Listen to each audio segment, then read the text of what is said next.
Hello and welcome to the AniMonday podcast. My name is Colin Hempill. And I'm Kayla Hempill. On our show, we roll the virtual dice each week and must watch a randomly selected anime title. Welcome to our spooky episode. Happy Halloween, everyone. I tried to convince Kayla to force a horror show of some sort this week, but she wasn't into that idea. Yeah, no. But one day your day will come. We're going to roll a horror show someday. Ugh. I'm not looking forward to that day. What more appropriate time would there be than this week? I mean, sure, but no. So instead, the show that we rolled last week is called The Asterisk War. This started as a 10-volume light novel series that was written by Yu Miyazaki. It started in 2012. The anime series that we watched came out in October of 2015, and it ran for 2 seasons. That anime series was directed by Kenji Seto and animated by A1 Pictures. You want to give us a synopsis? Sure thing. Ayato has transferred to Seidoukan Academy in the city of Asterisk in hopes of locating his missing sister. There he meets Yulis, a princess and talented fighter. Together they strive to win the Festas, a series of tournaments where the prize is the fulfillment of a wish, but they are up against elite competitors from 6 other academies in the city. So to kind of get us into talking about characters and story, there's a whole lot of background information about this show that seems to just kind of not be there. Mm-hmm. They do a quick introduction in the first episode to talk about kind of the events that lead up to it, but there's quite a bit of missing information. So there's some pieces that we may not have yet as we kind of start talking about this, but we'll try to fill in what we can. So basically, it seems that this is some point in the future that this takes place. And there was some sort of natural disaster, I think, that did a whole bunch of damage to the world and kind of led everyone into chaos. Yeah, they talked about how it upset a lot of the major political powers in the world. But the biggest outcome that I can see from this weird natural disaster is that for some reason there were superpowers that started appearing. Which is something they did not explain, but I was looking up stuff for the show. They do end up explaining later. Sure. But definitely not in the first 4 episodes. But when we do join the characters in the first episode, a good number of people, if not everyone, has superpowers. We can't tell. That is unclear. We can't tell if this is a widespread thing or if it's a very select group of people who have them. And they also have like magical weapons that they can wield.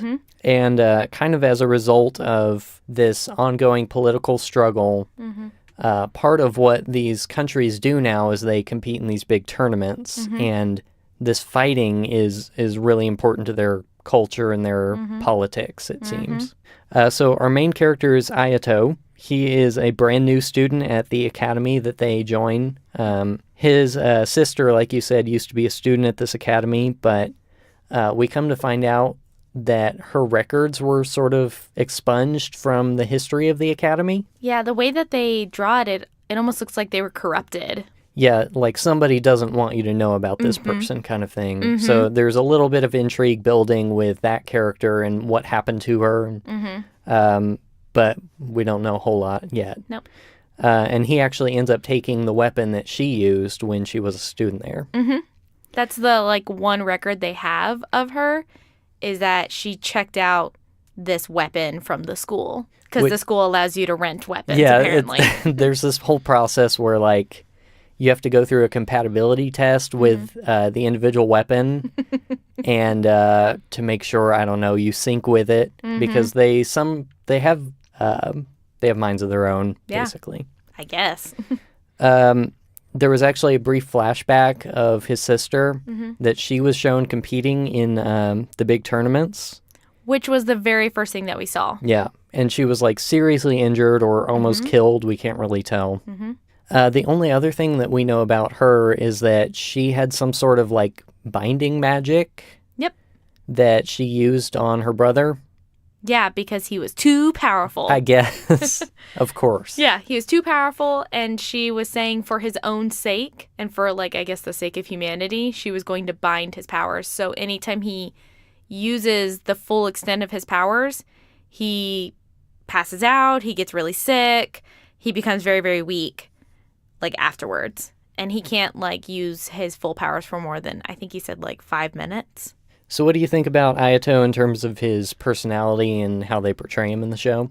Sure. I think generally in these types of shows where there's kind of, like, the ultimate fighter or, pilot or, the ultimate whatever, there's kind of two personalities.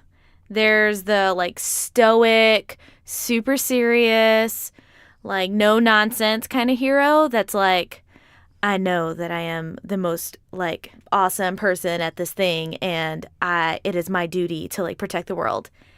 Then there's this other personality that's kind of just really chill and, like, really just, like, sweet and unassuming. And then maybe he shows his power. He also may not care very much about his power. Ayato is the second one. He's not very serious. He's kind of goofy.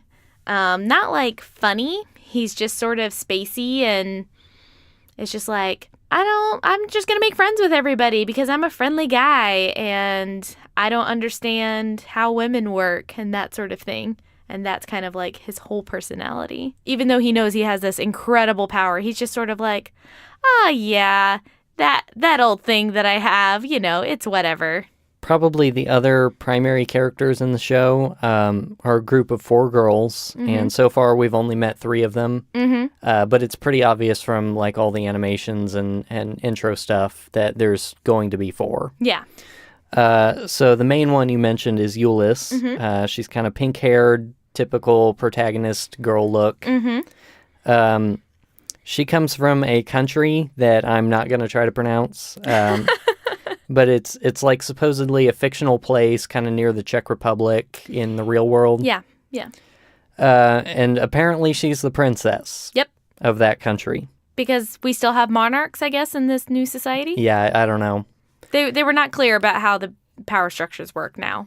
Yeah, and I don't know if, like, this country exists because it was, like, spun off after the events of the natural disaster, or if it was there before. But she's royalty, yep. And obviously because she's royalty, she's incredibly powerful and strong and has to go use her powers for the good of the world. Yep. They kind of briefly talked about what her purpose at the academy is and why she's there instead of, like, ruling her own country or something. Sure.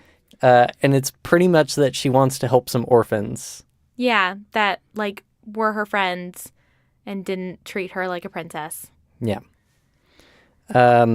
She wields a kind of flame magic, and it's in the shape of a big flower.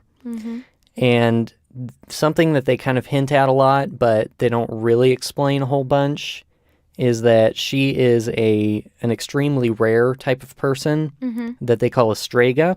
And that determines, like, the type of magic that she's able to use. Yeah. And it's like 0.2% of all people with these abilities are considered a strega.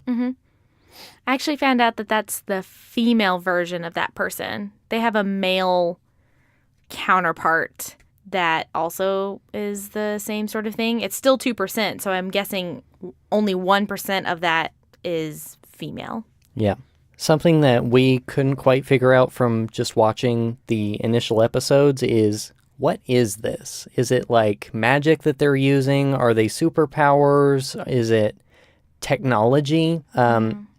And kind of what I came to find out from a little bit of reading is that they're not really using magic. They're wielding magical weapons and items.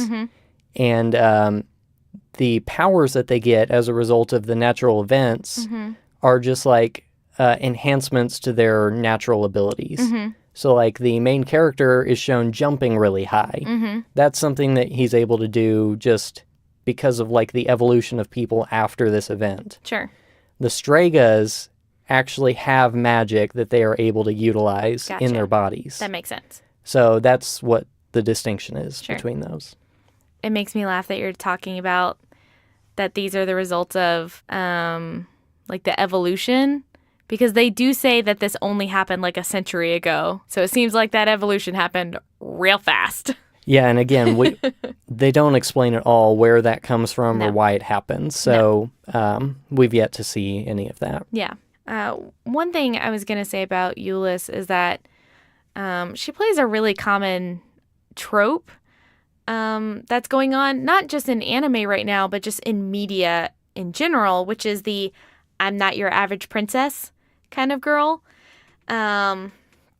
which would be fine if this was like a new idea, but this idea has gotten so worn out. There's really no need for her to be a princess at all, in my opinion. I don't know if it's going to play into it more or not, but the fact that she's a princess seems to be inconsequential to who she is as a person. Yeah, so far. But they talk about it. Everybody calls her princess. Everyone talks about it. But her motivations, her behaviors, everything about her screams, I have nothing to do with being a princess. Yep. The school that they attend also has sort of a ranking system that puts the students on a list of how powerful they are, how good they are at these tournaments. And duels. Yeah. And so Euless is ranked 5th at the entire academy. Yep. And it's made a point that, like, she's been there for a long time. She's been working really hard at doing this. And, of course, when Ayato shows up, he immediately is just able to wipe the floor with her in a duel that they fight. Yeah. They talk about, they're like, oh, she must be going easy on him, because there's a whole crowd watching them. And the crowd is like, oh, she must be going easy on him. And then she has this inner monologue that plays that says, no, actually, I'm giving him all that I got. I don't understand. And this is part of, like, him not caring about his own powers, is he could have taken her out. But he doesn't. He just kind of he ends up saving her because somebody else was trying to attack her while they were in the middle of a duel. And he's just mostly avoiding her attacks. Yeah, they occasionally just hint at his background and why he is so powerful. But he shows up on the scene and he's better at fighting. He has cooler powers than everyone. Typical, like, protagonist kind of power level kind of thing. So we'll see how that plays out, I guess. But there was one thing he didn't do that we commented on that's a really protagonist trope. Do you want to talk about it? What is that? He didn't sit by the window. Oh, sure, yeah. I don't know if that means anything, but no. We did both note that they brought in, here's the transfer student. He's Ayato, and everyone welcome him. Go sit down. And he sits in a seat in the middle of the room, which is unusual for protagonist in anime. So the reason why generally this is unusual is because it is easier for animators to not draw everybody in the room. And so if their main character is sitting by a window, then all they have to draw is the background and potentially a student or two around that protagonist. So you'll see this a lot in anime, that the main protagonist will usually sit probably the second from the back by the outside window, is like the normal protagonist seating in a classroom. And then you get lots of shots of them looking forlorn into the distance, not paying attention to their school. Yeah. So we just thought it was interesting that the animators decided to put him in the middle of the room instead of by the window. Cool. One of the other girls who's kind of part of this group is Claudia. She's a blonde and clearly, like, doesn't come from Japan. I don't know if they ever say where she's from. No, not that I saw. She is the student council president, real original. And she's the second-ranked fighter at the school. Oh, I don't think I knew that. Yeah, so she's, we only briefly see her fighting at the very end, but she's supposedly really good as well. Well, sure. One thing to point out about her is that she seems real shady. She says she's shady. Yeah. She even tells the main character, she's like, I'm very scheming. Yeah. At the end, we basically see her murder someone. She said he wasn't dead. He seemed pretty murdered. She said they would keep him alive and use him. Yeah.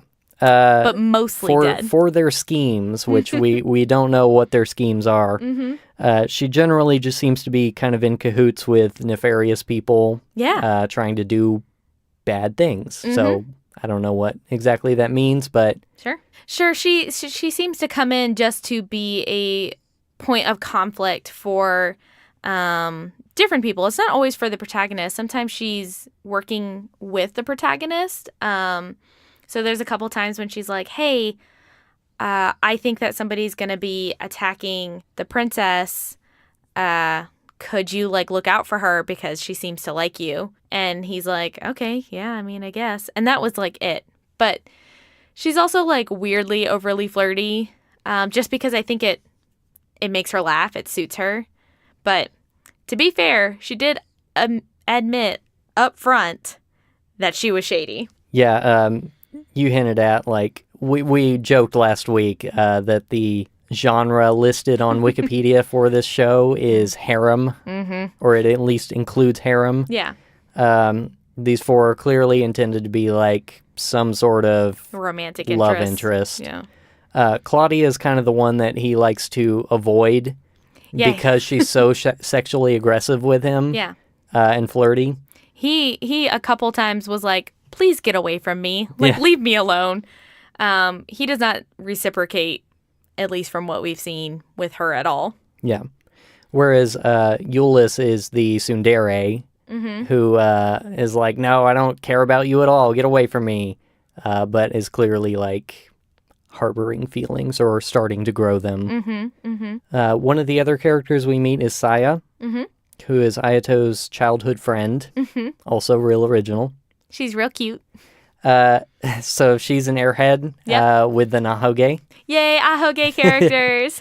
She's kind of portrayed as that, like, super monotone, really uninterested in everything that's happening, but also kind of really curious about everything. Almost actually reminds me of Sue from Monster Musume, but, you know, more human. Yeah. I thought the thing that I kind of remarked about her character, the way that she's kind of drawn and her mannerisms and even her voice actor, she kind of sounds like she just woke up. But all the time. Like, every time she talks, every time she encounters people, it's like she just woke up. And she's not, like, reserved or antisocial or anything. She actually talks a lot in the show. She just has a very cool kind of... she's real mellow. Yeah. And she knows a lot about the main character's past. Yeah. Like, she's the one that tells us, like, we would not have known he was super powerful had this character not told us at first. And then later we see scenes of it. But she's our first introduction into, hey, he's actually, like, really dangerous. Yeah, when he has the duel with Eulis, and Saya hears about that, she says, like, oh, well, you must have not really fought him, otherwise you'd be dead. Yeah. Yeah. So that's kind of the main characters that we meet. One thing I would say about them in general is that the tropes are extremely prevalent in the show. Yep. Ayato is the accidental pervert. So this happens all the time where, you know, they trip and he ends up touching her or walking in on someone coming out of the shower. He's also kind of the chosen one complex. Yep. When he gets tested for this weapon that his sister used to own, it's like, whoa, 97% compatibility. We've never seen that before.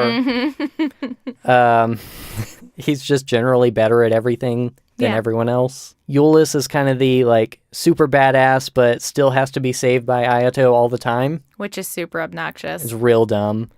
There's an entire scene where for, like, 5 minutes, he's just carrying her around with one hand while he's killing all these robots with another. How? It was super dumb. Yeah, we were actually like, I mean, he's not, like, a big buff dude or anything. No. Like, and she's a normal, average-sized teenage girl. Like, no. No, you cannot carry her around and also be fighting literally 100 robots. Yeah. also just, like, put her down. Like, Yeah. she can help you fight, or, you know... Like, she's the number 5 ranked fighter. She can hold her own. She's fine. I guess, like, they said, oh, well, I made the robots flame resistant, so you can't touch them. I mean, she can still hit them with her weapon. Anyway, dumb. Sure. I mentioned that she was a tsundere, just classic case. Saya has the childhood friend trope, the airheaded kudere trope. Claudia's the large-chested tease who's super aggressive and has the, like, kind of traditional, like, these are supposed to be the most beautiful anime character kind of look. Yeah. So really, to me, it just feels like every character is kind of a cut and paste from some other generic fighting harem show. Are there a lot of these? Probably. So what were your thoughts about the story? Well, we kind of mentioned how there was almost no explanation of the world that they're trying to build. And, you know, obviously it'll come later, but going into these 4 episodes, I really kind of felt lost with what was going on and what the rules of the world were. Yeah, I absolutely agree. There was exposition, so let me lay that out. There was exposition, but it was for things that felt like didn't actually tell us what we wanted to know about the world. So it kind of was just like explaining about that there's a city, but we barely hear that there's other schools and why are there 6 schools? What is the purpose of the fighting? They just mention like, hey, there's this tournament that people fight in, and it's like, okay, but why? Like, what's the point of them fighting? Who benefits from this? We never got answers to those kind of questions until later. You know, characters were revealing that sort of stuff. So it felt weird. There were certain things that it kind of blew right past. So like Colin was saying, they talked about how there was this thing that happened, you know, some sort of natural disaster, political powers were undone, and then this corporation of some sort came up to power. Yeah. We know nothing about any of those, and then they don't talk about it again. And so the only reason why I know that they do talk about it more is just because when I was looking up information about the show, I saw that, oh, actually, there's going to be a little bit more revealed. Yeah.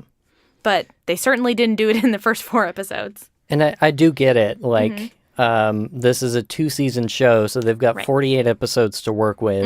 And they're trying to focus in on the characters right now and make sure you are following and like and enjoy the characters. But we've, at this point, watched over an hour worth of the show, and I still feel like we don't know enough. Yeah, like I was saying, I feel like we know a lot about the wrong things. For instance, one of the things that the show starts off with is about his missing sister. And it gets mentioned a little bit, and then it's like he forgot about her. Like, he forgot that she was missing, and then it felt like, are you actually looking for your missing sister or not? And that's okay if you're not, but it seemed like an episode ago you were, and so I'm a little confused. Yeah, when he's talking to the student council president, like, why are you here? Well, my sister went missing and blah, blah, blah. But I don't really, I mean, that's not my only purpose. I don't really know what my purpose is here. Yeah. And then the next episode, he suddenly comes to the realization, oh, I know, my purpose is to protect Euless. Which that's she did why I'm not here. ask for. No. She did not ask for protection. She's the number 5. Sorry, that's a whole different thing. Well, just the fact that, like, she's been here for how many years now and has not needed him. No. And then he shows up on the scene and is like, this is my purpose in life. Dumb.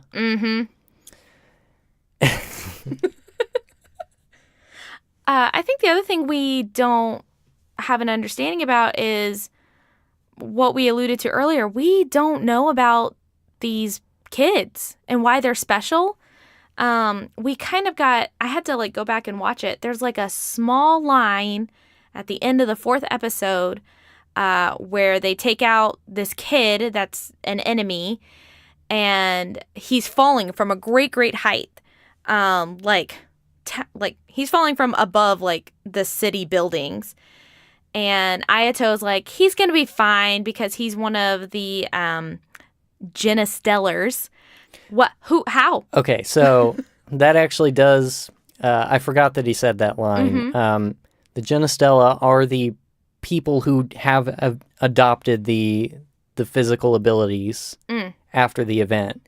So if he's saying, oh, he's one of them, so he'll be fine, that means there are people who wouldn't be fine. Okay. So... But that was one line. That was one short line. And the other way to know that information was by looking it up in the show. Yeah. So it just seems like sometimes, I've gotten on shows for, like, giving too much exposition, so I don't want to, like, say they should have just told me everything up front.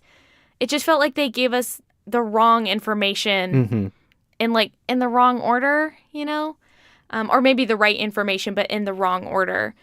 There's other things that would have been more helpful for me to know instead of, like, giving me these throwaway lines about why, again, like we talked about last week, that the protagonist isn't actually a bad guy that murders people because, oh, no, they're actually going to be fine, just so you don't think that this person's a bad person. Okay. Do you have any thoughts about animation quality and things of that nature? Yeah, generally, I really like the animation in this show. The fight scenes are really cool when we get to see them. We've only seen kind of like 1.5 fights. So, like we mentioned, we saw kind of like a half a fight with Ayato's sister, and then that goes away, and we never see that again. And then Ayato and Eulis kind of have a fight. And then by the 4th episode, there is actually a full-on fight that Ayato has with this other student. And that's pretty much it. And so I've enjoyed those sequences. I just haven't got to see enough of them yet. Yeah, I think one notable thing is that there were only maybe a couple scenes I noticed that were kind of glaring 3D animation. But they didn't feel out of place. In fact, the biggest scene that they used a bunch of 3D was that last fight with the student. Yep. The student had developed a whole bunch of robots, and he was using those to fight against the characters. Kind of like a puppeteer. Yeah. That was like his ability was the ability to, like, puppet and control, I guess, inanimate objects. At least these robots. Yeah. And so, obviously, when you're drawing 100 robots, doing that hand-drawn would be miserable. So they did 3D. But it worked really well. But yeah, like, they're robots. They have kind of this unnatural movement compared to humans. And I think that kind of distinction between the fluid animation of the characters versus the more kind of computer-generated animation of the robots kind of worked in that scene. I think part of the reason I noticed about that scene that it really worked was because they didn't try to make it really bright and colorful. That whole scene is kind of dark. So the robots are darkly colored, and they just have, like, a few, like, I guess they're like magical connectors to the guy that's controlling them. So they had these few little lights kind of on their arms and, like, on their stomachs. But they're in this, like, abandoned warehouse, and it's like sunset. So everything's kind of cast in these shadows. And so it blended really well, and it wasn't this glaring difference between like, a bright and shiny, robot and then, like, these other bright colors that looked really different. The shadows kind of played well into each other. And I thought that was a really good artistic design that they did in order to incorporate those two things without it being that jarring kind of like, oh, this is a whole different animation style all of a sudden that we've kind of talked about before in other shows. Yeah, I can't remember. I looked at A1 Productions and some of the other stuff they worked on. I think they did, like, Fairy Tale and a bunch of other kind of big shows. Sure. So they've got the budget. Yeah. But yeah, I enjoyed it overall. I think it was pretty good. I would say the character designs are pretty cut and paste. Yes. It's like, okay, cycle through pink hair, blue hair, blonde hair, slap them on a kind of generic looking character, and there you go. Yeah, I thought the main character was especially egregious. There were times when it just felt like, man, they could have made him more interesting looking, or they could have just put more detail into him. And he just kind of comes off flat sometimes. He's got this kind of dull purple hair. There's nothing really remarkable about him if you like look at him or try to identify him other than that he has purple hair. But in this universe, it seems very common that people have multicolored hair. So I did have a few thoughts on the music for the show. I thought it was pretty fun. Yeah. I looked into this. The score was done by a Swedish producer. Oh. Named Rasmus Faber. He's a pretty well-known electronic producer, actually, and kind of composed all of this for the show. Oh, that's cool. And has worked on a couple other anime. I think he's just a big fan of anime, and so he got into these projects. So there's a lot of great house music that comes out of Sweden and Europe in general. I wouldn't say I found this as interesting as like Swedish House Mafia, which is kind of the one of the big groups. Yes, that's their name. You have lost me. I have no idea what you're talking about. Swedish House Mafia, descriptive name. They're Swedish and they make house music, and I guess they're a mafia. What is house music? It's like Daft Punk is house. Oh, okay, sure. Okay. So, it was a little generic in the show, but it was quite different than what we're used to hearing in anime, and I think with the kind of futuristic setting and the magic and technology and everything in the background, that kind of music fit pretty well. I can't really speak for the opening ending themes. Those were a different group. But I thought generally it was kind of memorable, fit the show well, so not bad. Yeah, and I thought they did a really good job of knowing what music to place where. So for instance, the first thing that happens when you start watching the show, it's complete silence. At first I thought we had the mute button on, like on the TV or something, because it didn't go into like an intro, like video or anything. It starts showing you the scene and it's deathly quiet.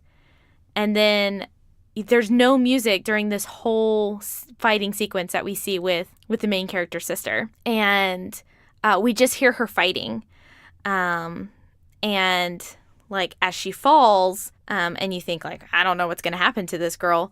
That's when the music starts to swell up. And it was so impactful. And especially looking back and saying like, oh, I know who this is now. And I know like the impact that this has on the character that they're trying to get me to care about. It was really powerful that scene was silent. And I've saw that throughout the series, is that they were really good about making the music underscore what was happening in a way that felt very natural and very engaging. Do you have any general thoughts, likes and dislikes and that sort of thing? We've kind of talked before about how harem shows are not my favorite. It's just I'm just not really into that style. And one thing I have to give a little bit of credit for the show is while we had heard, in the descriptor that it said it was a harem show, this is not super obvious and in your face like some of the other shows that we've watched, especially I think of like Monster Musume. That one was all that was going on was the harem part. It feels like a lot of times, like you were saying, it's kind of accidental. It's used for comedic purposes and not so much as like, this is what the show is about. The show is about this fighting tournament stuff that's going on in these schools and the characters. And the harem part is kind of for comedic effect, which they don't do all the time. It was sort of like maybe a gag or two per episode. And I felt like that was an okay amount that I could live with. Still not my favorite, but I was like, I can kind of laugh at this and kind of laugh it off and still get through this and feel like not uncomfortable. Yeah, I think the other thing that it has going for it in terms of that is that the girls don't immediately fawn over him. Yeah.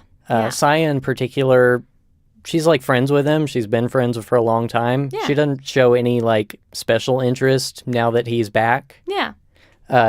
Euless kind of brushes him off in general. And Claudia kind of only is going after him because it makes him uncomfortable. Yeah. And I think she finds that funny. Yeah, definitely. So the point is not at this point for him to like get all the girls. And Yeah. that's very, very little component to this. Yeah.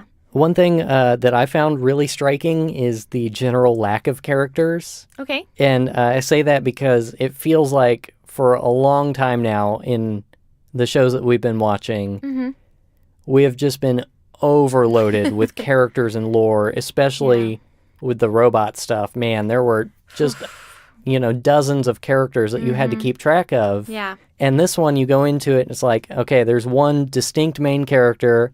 There are 3 other kind of main characters, and there's like one other guy that you kind of need to know about. Yeah. And that was it. And they were easy to keep track of, and it wasn't a big overload of information. Yeah. Now, we've already said that can kind of detract from it because sometimes I did want a little bit more to learn what was going on. Sure. But I feel it kind of naturally built up the character base rather than throwing so much at you at once. Yeah.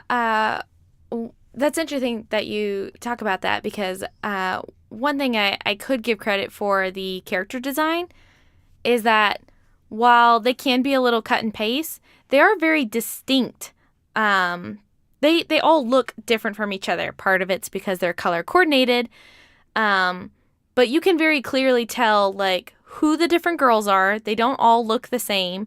They don't all sound the same. So it's pretty easy to be like, oh, this is, this is his his like childhood friend. This is the princess. This is the student council person. This is his roommate. This is, a jerk student that just keeps, bothering him. It was really easy to tell like who were background characters because you don't remember them at all, and who were people you should pay attention to because they were distinct in different ways. I think Saya is maybe the only character that I really like in this show, even though she's kind of generic. I've seen this character plenty of places, but she kind of was an interesting spin to the show that I wasn't expecting and made it a little more fun and a little less serious sometimes. Yeah, she was a really good comedic relief. Part of her story is that her father is an engineer of some sort, and he invents weapons, and some of those weapons get used at the school. And so she has her own custom magical weapon that she uses that was created by her father, and he basically sent her to the school in order to advertise the weapons for him. So that's why she's there. And her weapon is a big, giant rocket launcher. It's amazing. And so during this one fight, Ayato looks over because something just blew up in the distance. And she's over there like with this huge bipod weapon set up on the ground. And it's like 3 times her size. Yeah. And she's got this like scouter looking thing over her face and she's like, I got big weapons, big guns. This is what I do. Yeah, and it's funny because it seems like most people have some sort of sword or axe type weapon. Yeah. Like the princess has kind of like a rapier, right? I can think of another character. He has like a kind of double-edged axe. It's like a halberd almost. Yeah. And then the main character's, his is just kind of like a normal long sword. Yeah. So hers is really funny. It also changes, right? Because I think so. A different time that she was in the classroom, she pulls it out and it's basically like a handgun. Yeah. That's what it looked like. So I forgot about that. Before she like shoots, she just goes kaboom. Yeah. So Saya was good. I liked her. I would like to wrap up with one unusual opinion. Okay. This is a sports anime. Yes, you did comment about that. I don't watch a ton of sports anime. No. You don't watch a ton of sports. No, I don't watch sports either, but this is what made me instantly recognize the show as being a sports anime, is that we started asking all these questions like, why are they fighting? What is the point of the big tournaments? What do they hope to achieve by doing it? And I was like, oh, it's like football. They're getting into these big arenas to watch people compete. Yeah. And there's no real point to it that we can tell. It's just like bragging rights. Yeah. And the entire school is based around this. Yep. And I was like, it's like how schools, their entire funding goes to football. And At least down here in the South, it's like that. yeah, for sure. It glosses over all the magic stuff, all the world lore, character backgrounds. Everything feels like a big lead up to the, quote, big game. Yep. Because that's all they're talking about is, oh, we've got to train, we got to get better so that we can fight this tournament and be the best. Yeah, even their teacher, their homeroom teacher, even when she walks in, she is carrying a bat with all of these like nails sticking through it, I guess to, I don't know. Intimidate her students. Yeah, they don't ever seem to talk about homework. No. Yeah. So, Colin, would you watch more of this? This week I'm going to go with maybe. Okay. Mostly I'm trying not to be too overwhelmingly negative in my responses to these questions. Sure. Because I'm trying to save the no's for like complete trash. Okay. Like I have no intention of ever sitting down to watch this again. Yeah. I don't think this is total trash. I do wish it didn't fall back on all the cliches and the tropes, and it could just get through the story and be about cool fights. Generally, it was, there was too much of the pervert stuff, and I'm super not into that. But I wouldn't leave the room if you were going to watch this. Sure. How about you? Yeah, actually, I would say the same. I would say maybe. I am interested in learning more about this world. It seems like this world could be really interesting. It seems like something with his sister could be really interesting. The battle sequences were really fun to watch. I'm not super into the main character. Maybe he improves more. We'll see. The other part is kind of what you said. Man, if I would definitely turn this show off if it started getting heavier with the harem stuff. Right now, it felt like an okay balance. Not great, but not, I would walk away from it. But yeah, if it got heavier, I'd probably be like, okay, I'm going to walk away now. But yeah, maybe. All right. Yeah, I think that's all I have. Yeah, I think this was an interesting change from 2 weeks of mecha shows. Yeah, it's for the best. All right. Well, if you want to learn more about our show, you can visit our website at animonday.moe. That's animonday.moe. You can send us questions and comments to podcast@animonday.moe. And you can find us on our Facebook and Twitter. Our username is AniMondayCast, and you can find links for that on our website. Thank you so much to Crunchyroll for all of the anime that you provide for us, and for the random button which produces those wonderful and wonderfully terrible results. If you want to follow along each week, we'll have a link to our current title on our website and social media. Thanks also to C2A for the intro and outro music of our program. You can find his music on Bandcamp and other major streaming services. We just bought his tab book for the Senpai EP, so... Yeah, it's super cute. It's real cute. I will never be able to play those songs, though. All right, are you ready to roll? Let's do it.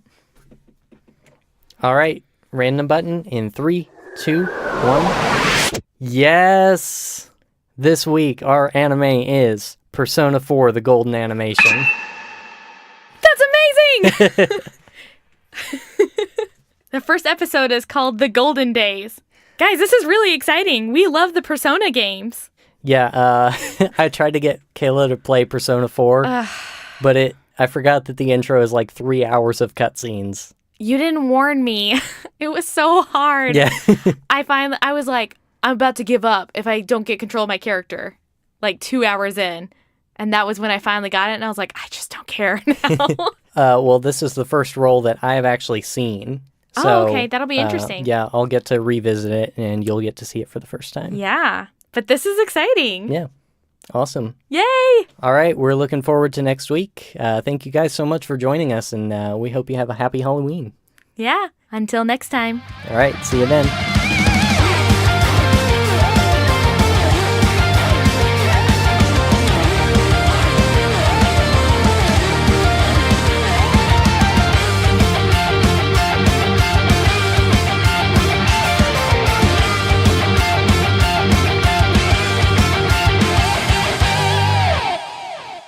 Oh my gosh, that's so much fun. Yay. Your face.